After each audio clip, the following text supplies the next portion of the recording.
शुक्लाम्बरधरं विष्णुं शशिवर्णं चतुर्भुजं प्रसन्नवदनं ध्यायेत् सर्वविघ्नोपशान्तये।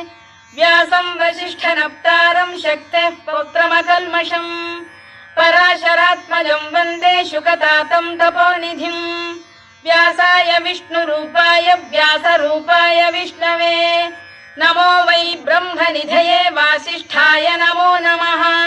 अविकाराय शुद्धाय नित्याय परमात्मने सदैकरूपरूपाय विष्णवे सर्वजिष्णवे यस्य स्मरणमात्रेण जन्म संसारबन्धनात् विमुच्यते नमस्तस्मै विष्णवे प्रभविष्णवे।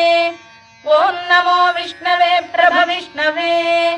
श्रीवैशम्पायन उवाच श्रुत्वा धर्मानशेषेण पावनानि च सर्वशः युधिष्ठिरः शान्तनः